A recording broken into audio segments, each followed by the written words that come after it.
नमस्कार, विंध्या टाइम्स में आपका स्वागत है। मध्य प्रदेश के रीवा में जब आप स्टूडेंट पॉलिटिक्स की करंट सिनेरियो में बात करेंगे या देखेंगे कि वो कौन लोग हैं, अमूमन जितने भी बड़े नेता हैं वो स्टूडेंट पॉलिटिक्स से निकलकर आगे बढ़े हैं, लेकिन वर्तमान में जो लोग हैं बड़े स्तर पर हैं वो स्टूडेंट पॉलिटिक्स की बात नहीं करते हैं, जबकि खुद उसी रास्ते से आगे आए हैं। रीवा में जब भी हम डिस्कशन करेंगे तमाम यूनिवर्सिटीज के जो इश्यूज हैं, कॉलेजेस के जो इश्यूज हैं, उसमें एक नाम आपको हमेशा सामने दिखेगा जो छात्रों की लड़ाई लड़ता रहा, अलग अलग मोर्चे पर खड़ा रहा, तमाम पुलिस की लाठियां भी खाई, वाटर कैनन भी झेला, और वो नाम है पंकज उपाध्याय।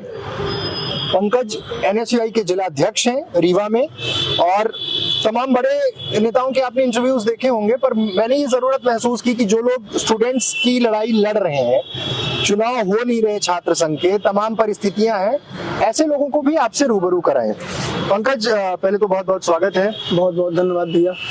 पंकज, कैसा चल रहा है, क्योंकि अलग अलग मुद्दे हैं, चाहे महाविद्यालय हो चाहे विश्वविद्यालय हो, और लड़ाई बहुत बड़ी है। छात्र संघ के चुनाव हो रहे हैं कि इलेक्टेड कुछ लोग आ जाएं, कुछ अच्छे से स्टूडेंट पॉलिटिक्स बढ़ पाए। क्या स्थिति देखते हैं अभी मध्य प्रदेश में? देखिए, सबसे पहले आज मुझे विंध्या टाइम्स चैनल में अपना वक्तव्य रखने का मौका मिला, इसके लिए मैं आपको बहुत बहुत धन्यवाद ज्ञापित करता हूं। दूसरा, आई विषय की बात, तो ये निश्चित रूप से जिस प्रकार से आज सरकारें हैं, तो सबसे ज्यादा अगर कोई परेशान है भारतीय जनता पार्टी के शासन से, तो सबसे ज्यादा स्टूडेंट परेशान है। चाहे आप विश्वविद्यालय में ले लीजिए, विश्वविद्यालय में आपके आए दिन अभी आपने देखा पीएचडी एंट्रेंस एग्जाम में किस तरह से धांधली हुई, किस तरह से बीजेपी के नेताओं को जो जिंदाबाद लगाने का काम करते हैं उन्हें पास करके बाकी सामान्य परिवार के छात्रों को घर बैठाने का काम किया गया। चाहे आप ले लीजिए सरकार के नियमों को ही नहीं मानता विश्वविद्यालय।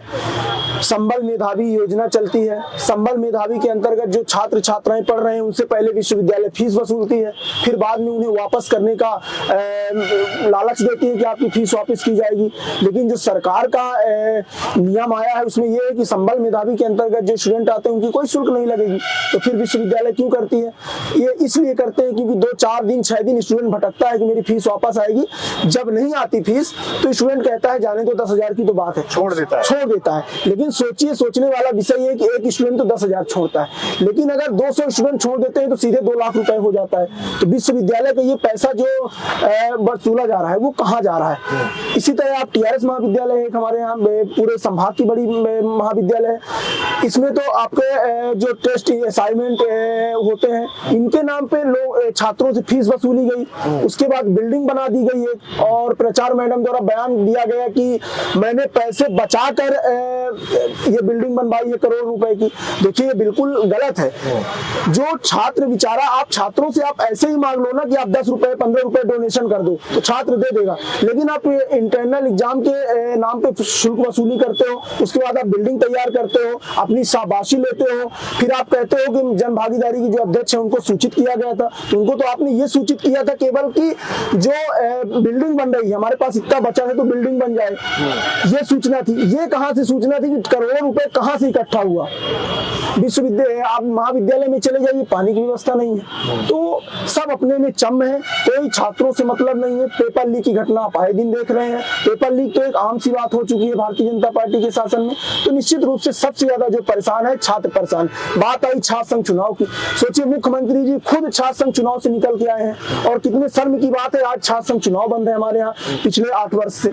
छात्र संघ चुनाव क्यों नहीं हो रहा? भारतीय जनता पार्टी डरती है कि कोई युवा नेतृत्व जब निकल के आएगा और जो बात करने लायक होगा, पढ़ा लिखा युवा होगा, तो हम किस किस को जवाब देने फिरेंगे। तो छात्र संघ चुनाव बंद कर दिए। हम लोग यहाँ भी तो एक विंग है बीजेपी में भी, अखिल भारतीय विद्यार्थी परिषद, उससे भी नेता निकल के आते हैं। और लेकिन ठीक है, वो सरकार, चूंकि उनकी सरकार है, उनकी एक विंग है, तो उस तरह से मुखर होकर चीजों का विरोध नहीं कर पाते होंगे। समय समय पर तो वो लोग भी करते रहते हैं।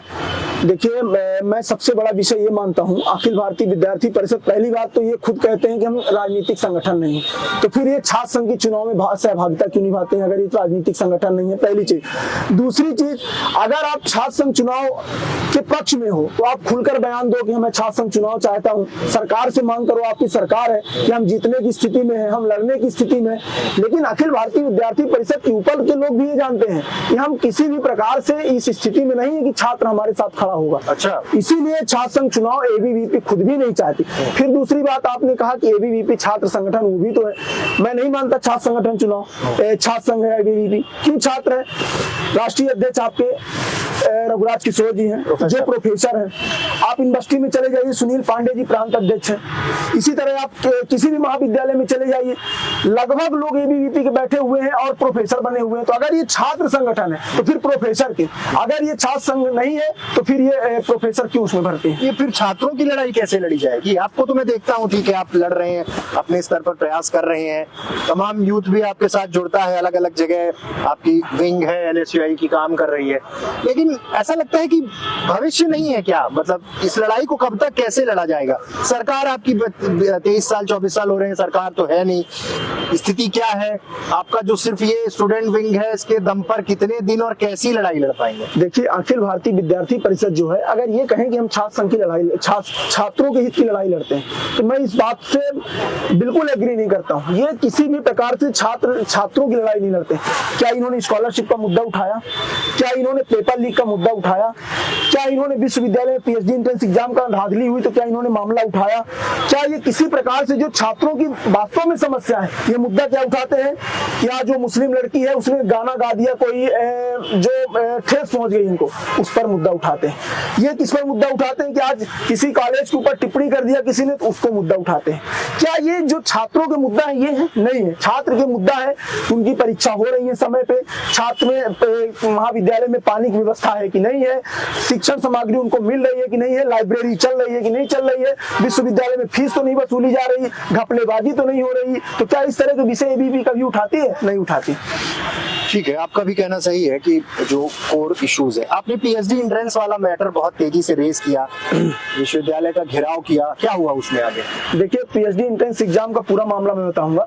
पीएचडी एंट्रेंस एग्जाम होता है कि पीएचडी मतलब करने के लिए एंट्रेंस एग्जाम दिया जाता है। उसमें कई छात्र छात्राओं ने प्रवेश के लिए अपना परीक्षा दिए, लेकिन जब उसका परिणाम घोषित किया गया तो उसमें 150-200 लोगों में टोटल पास हुए 15 लोग। उसमें 15 लोग पास कौन हुए? जो सिर्फ और सिर्फ हमारे डिप्टी सीएम जी हैं रीवा में, सिर्फ उनका जिंदाबाद लगाने का काम करते हैं। और जो ऑलरेडी भारतीय जनता पार्टी के बहुत सारे लोग, तो इसमें ऐसे मैं नाम नहीं लूंगा, लेकिन ऐसे हैं जो वहां पढ़ाते हैं, पीएचडी अभी कंप्लीट नहीं है। बहुत सारे लोग जो पास हुए अभी वर्तमान में, वो ऑलरेडी युवा मोर्चा के भी सदस्य हैं, बीजेपी के कुछ पदाधिकारी भी हैं उसमें जो पास हुए हैं। 10 से 12 नाम तो हम आपको फोटो तक उपलब्ध करा सकते हैं कि ये आप देख लीजिए, ये डिप्टी सीएम जी के साथ फोटो है और ये पदाधिकारी। इस तरह के लोग 15 लोग पास हुए। अब ये लोग अगर ये कहते हैं कि मैं बीजेपी का हूं तो क्या मैं पढ़ नहीं सकता? मैं बिल्कुल कर सकते हो आप, लेकिन मैं जानता हूं कि जो सामान्य व्यक्ति, मेरे कई सारे ऐसे लोग हैं जिनको मैं जानता हूं पढ़ते हैं, लेकिन उनका सिलेक्शन नहीं हुआ, आपका हो जाता है जो 24 घंटे चौराहे में खड़े रहते हैं। तो ये तो एक संशय का विषय बनता है। इसी तरह आगे क्या हो रहा है? कोर्ट का रुख किया क्या? कोर्ट का रुख किया गया। उसमें हमने विश्वविद्यालय में इतना बड़ा प्रदर्शन भी किया, कुलपति महोदय से मिलने जा रहे थे। क्या मतलब कोर्ट में इस पे कोई पीआईएल दायर हुई, इस पे जनहित याचिका? निश्चित रूप से जो उन्होंने पेपर दिया था छात्र छात्राओं ने, उन्होंने सब बिना किसी संगठन के, वो छात्र खुद भी कोर्ट में पीआईएल अपनी दर्ज करा चुके हैं। हाँ, और निश्चित रूप से इसमें अगर ये लग रहा है कि कुछ नहीं होगा, अभी गृह मंत्री जी आ रहे हैं हमारे, अभी गृह मंत्री जी को हम घेरने का काम करेंगे, चाहे एयरपोर्ट में हमको घेरना पड़े, चाहे जहाँ घेरना पड़े, इसी मुद्दे पे हम घेरेंगे उनको। वाह, बड़ी चीज है। पंकज, आप लोगों का जो विंग है काम करता है, उसकी एक कार्यप्रणाली है, तमाम चीजें हैं, छात्रों के मुद्दे हैं, लेकिन यहाँ से एक्सेलरेट होती हैं चीजें कि अब आगे, अभी आप स्टूडेंट विंग में हैं, आगे की क्या तैयारी है? क्योंकि आप पॉलिटिक्स में हैं तो अभी से कुछ सोचा होगा कि आगे अब बड़े स्तर पर जाना है, प्रदेश स्तर पे जाना है, कुछ सोचा है? देखिए, सबसे बड़ी बात यह है कि मैं एक बहुत सामान्य परिवार से आने वाला व्यक्ति हूँ और मुझे पहली जिम्मेदारी टीआरएस महाविद्यालय की इकाई अध्यक्ष के रूप में संगठन ने दिया था। था। आज मेरी जो पहचान है, चाहे रीवा जिले में हो चाहे प्रदेश में हो, वो मेरी पहचान एनएसयूआई से है। एनएसयूआई छात्र संगठन ने मुझे एक छोटे से गांव से निकालकर और आज रीवा जिले के छात्रों का प्रतिनिधित्व करने का मौका दिया है, ये मेरे लिए बहुत सौभाग्य की बात है। और रही बात आगे की, तो निश्चित रूप से मेरा उद्देश्य ये रहता है कि अगर किसी प्रकार से कोई छात्र, मुझे अगर छात्रों की जिम्मेदारी है मेरे पास, तो मैं निश्चित रूप से अगर कोई ऐसी चीजें हैं जो छात्रों को दबाने का प्रयास किया जाता है सरकार द्वारा, जो घोटालेबाजी का प्रयास किया जाता है, उन्हें उठाने का काम करता हूं। अब संगठन मुझे किस स्तर पर लेता है, आगे क्या सोचता है कि मैं किस लायक हूं, वो संगठन डिसाइड करेगा कि मैं आगे किस लायक हूं, कहां ले जाने लायक है, कहां ये काम कर सकते हैं। पंकज, अमूमन ये होता है कि बहुत सारे लोगों को देखा है स्टूडेंट पॉलिटिक्स में कि बहुत जुझारू, बड़े एग्रेसिव मोड में पॉलिटिक्स करते हैं। जी जी। फिर धीरे से ये कहा जाता है, प्रत्यक्ष रूप से सब साथ हो जाते हैं, मामला फिर आगे सबके साथ हो जाते हैं। जब पता है कि आगे अब कितना लड़ेंगे, सरकार से कितना लड़ेंगे, अभी जहन में आता है कि चलो यार अब तो थक गए लड़ते लड़ते, अब रुक जाते हैं, समझौता कर लेते हैं सीधे तौर पे। नहीं, देखिए ये एक तो बड़ा क्वेश्चन है। मैं 2017 में एनएसयूआई ज्वाइन किया था, आपको एक छोटी सी उसके बताएंगे। 2017 में जब हमने एनएसयूआई ज्वाइन किया तो हमारे यहाँ टीआरएस महाविद्यालय में एक प्रचार मैडम है अर्पिता अवस्थी जी, मेरी उनसे सीधा लड़ाई चालू हुई, क्योंकि वो किसी भी छात्रों की सुनवाई नहीं करती थी। मेरी लड़ाई बड़े स्तर पर बढ़ती गई, कई प्रकार के प्रलोभन आए, कई लोगों ने बैठाने का प्रयास किया, कई सारे लोगों ने समझौता कराने का प्रयास किया, लेकिन आज 7 से 8 साल मुझे एनएसयूआई में हो गए, आज तक मैं उनके सामने नहीं बैठा जाके, न किसी प्रकार का समझौता किया। अभी अगले 10 दिन बाद फिर हमारा टीआरएस महाविद्यालय में एक बड़ा प्रदर्शन है, इसी को लेकर जो बिल्डिंग बनाई गई है छात्रों से पैसा वसूली करके। तो मैं आज तक किसी भी प्रकार से किसी समझौता नहीं किया। मैंने पीएचडी एंट्रेंस एग्जाम में बात उठाई, मेरे ऊपर बहुत सारे प्रलोभन आए कि आप चुप हो जाइए, क्या लगेगा, बहुत सारी चीजें आई, लेकिन मैंने कभी भी बैठने का प्रयास नहीं किया। और रही बात थकने की, तो मैं जब से राजनीति में आया हूँ, छात्र राजनीति की जब से शुरुआत की हूँ, मैंने सत्ता देखी ही नहीं। वो 18 महीने की जो सत्ता आई थी, उस पर हम लोग इतना समझदार ही नहीं थे कि क्या सत्ता है, क्या करना चाहिए हमको। तो चली भी गई, जब तक समझने लायक हुई तब तक सत्ता हमारी चली गई। तो जो हमारी 18 महीने की सरकार आई तो हमने नहीं समझा उसको, लेकिन जब से हमने छात्र राजनीति पे शुरुआत की तो हम विपक्ष में ही रह गए। तो हमें विपक्ष में रहने और लोगों की जो दबे कुचले लोग हैं, जो छात्र छात्राएं जो सामान्य परिवार से आते हैं, जिनका कोई जुगाड़ नहीं है, जो बेचारे बिना जुगाड़ के, जिनके मम्मी पापा टीचर नहीं है, जिनके मम्मी पापा के विधायक नहीं है, तो ऐसे छात्रों की आवाज बनकर मैं खड़ा होता हूँ। बस इसी बात की मुझे खुशी रहती है और उन्हीं की आवाज उठाने का काम करता हूँ। और मुझे जो आपने कहा कि आपको डर नहीं लगता और ये नहीं लगता कि आप अब लड़ चुके हैं, थक चुके हैं, तो हम डरने वाले लोग नहीं। हमारे पास कौन सी जमीन है, हमारे पास कौन सी रेंज रोवर है कि हमारा आप घर गिरवा दोगे, तो हम किस चीज से डरे। तो हम भारतीय जनता पार्टी के किसी भी प्रकार से लोगों से नहीं डरते हैं। आप टीआरएस इकाई के अध्यक्ष रहे जी। रीवा में जो स्थिति है युवाओं की बहुत बहुत बहुत खराब है। जी। नशे की गिरफ्त में युवा है, बिल्कुल, चाहे वो नशीली कप सिरप हो, दूसरे नशे हो, इन सब में इन्वॉल्व है। इस चीज को लेकर कब एक मुहिम बना के लड़ने की कोशिश हो?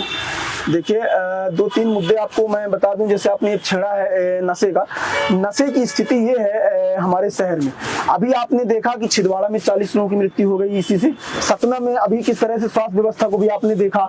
अब आते हैं रीवा के शहर में कि चाहे आप कोरेक्स ले लीजिए, चाहे दारू ले लीजिए, सरकार का नियम चलता है कि हम हाउली खोलेंगे तो मेन रोड से 5 किलोमीटर अंदर खोलेंगे, 1 किलोमीटर अंदर खोलेंगे। अभी आप चले जाइए घोड़ा चौराहा के पास, एकदम मेन रोड में खुली हुई है। अभी आप चले जाइए स्कूल, यहाँ पे स्कूल है, कौन सी स्कूल है, यहाँ पे आप चले जाइए, स्कूल के बगल में हाउली है। सोचिए आप चले जाइए टीआरएस महाविद्यालय के पीछे एनसीसी ग्राउंड है, कम से कम हजारों की संख्या में वहाँ पे कोरेक्स की बोतल पड़ी हुई है। आखिर कोई ना कोई तो पीता है। चले जाइए आप करैया में हाउली खुली हुई है, करैया में एकदम मेन रोड में लोगों को आने जाने में भी समस्या होती है वहाँ पे। तो इस तरह की स्थिति है। फिर नशे की जो आपने कहा कि आप किस तरह से आवाज उठाने का काम करें, अभी हमने 1 जनवरी से, ये जनवरी का जो नया सीजन चालू होने वाला, इसमें मैंने कुछ मुद्दे बनाए हैं। एक आपका जो लगातार गौ हत्या हो रही है, लगातार आपके आवारा मवेशी, आप चले जाइए किसी भी हाईवे में 5 किलोमीटर में, तो ये स्थिति है। मेरी अभी खुद का 15 दिन पहले एक्सीडेंट हुआ भोपाल से आते समय, सिर्फ इन्हीं जो जानवर बैठे हुए थे गली में दिखे नहीं, तो इस वजह से हम ब्रेक नहीं मार पाए, हमारा खुद का एक्सीडेंट हुआ। तो आवारा पशुओं के लिए क्या व्यवस्था है, 40 पूरी मुहिम बताने की कोशिश कोशिश कर रहे हैं कि 1 तारीख से आप शुरू करेंगे? देखिए मुझे एक चीज पता चली, मतलब जिसे आपकी गौ माता को रखा जाता है तो 40 रुपए एक उसके लिए आता है, मतलब एक गौ माता के ऊपर उसके ऊपर 40 रुपए खर्च करना चाहिए, लेकिन 5 रुपए नहीं खर्च करते। यहाँ के लोग खाने का प्रयास करते हैं। तो ऐसे मुद्दों को उठाने का काम करेंगे और नशे को तो हम प्राथमिकता देने वाले हैं। जो पुलिस प्रशासन भी इस समय अनवर पे देख रहे हैं, आप प्रोग्राम चला रहे हैं, इस तरह से हम कॉलेज वाई कॉलेज नशे के विरुद्ध अभियान चलाने का काम करेंगे, क्योंकि नशा सबसे बड़ा नाश का कारण है। यह परिवार में, समाज में सबसे बड़ा विषय बन चुका है। अगर हमारे आपके घर में विवाद होता है तो सबसे बड़ा कारण ये एक्सीडेंट की सबसे बड़ी अगर चीजें आती हैं तो सिर्फ और सिर्फ शराब, कोरेक्स, नशा, ये जो दारू चल रही है, सिर्फ इसकी वजह से हो रहे हैं। पंकज जी का आखिरी सवाल, जी तमाम विरोध प्रदर्शन आप लोग करते हैं, लाठीचार्ज होती है, लगातार वही पुलिस वाले रहते हैं हर जगह वही, जी तो कभी ऐसा हुआ कि उनसे रिक्वेस्ट कर लिया कि थोड़ा कम लाठी मारना, वाटर कैनन कम चलाना, लगातार हम ही लोग तो है विपक्ष में ही है, सरकार आ नहीं रही है कि सरकार के साथ है, डंडे बरस ही रहे हैं, कभी ऐसा होता है कि अमूमन बात कर ली कि भाई आज थोड़ा लाठी कम चलाना? क्या होता है सर, मैंने एक चीज देखा, जब हम कोई प्रदर्शन करने जाते हैं तो प्रशासनिक बैठक तो होती है, सब चीजें होती है कि ऐसा ऐसा कार्यक्रम होगा, लेकिन वहाँ की जो कंडीशन होती है, जब वहाँ पे कंडीशन जब बिगड़ती है तो पुलिस प्रशासन न हमको समझौता करता है, न किसी को देखता है कि कौन हमारा है कौन किसका है। पुलिस प्रशासन को जहां समझ में आया कि यहाँ की जो कंडीशन है वो बिगड़ चुकी है तो पुलिस प्रशासन अपना एक्शन लेता है और हम लोग अपने अनुसार पहले प्लानिंग कर लेते हैं कि हमको ये काम करना है, क्योंकि मुझे जो टारगेट हम वहां लेके गए हैं वो टारगेट जब तक नहीं होगा तब तक हम लड़ते रहेंगे। ठीक बात है। पंकज से मैं इसलिए बात कर रहा था क्योंकि आपने भी हमेशा देखा होगा रीवा में जब भी स्टूडेंट्स की बात आती है, महाविद्यालयों, विश्वविद्यालय, इनका घेराव करना, स्टूडेंट्स के इश्यूज पर बात करना, उनके लिए लड़ना, तो पंकज मुखर रहे हैं। आगे की पॉलिटिक्स कैसी होगी ये तो समय बताएगा, लेकिन फिलहाल उनका कहना है कि तमाम मुद्दों पर मैं लड़ाई लड़ता रहूंगा। पंकज जब से समझने लायक हुए तो खाली वही 15 महीने की सरकार उन्होंने देखी है कांग्रेस की, उसमें भी बोल रहे हैं कि कुछ ज्यादा समझ में आया नहीं, हम लोग स्टूडेंट विंग में थे।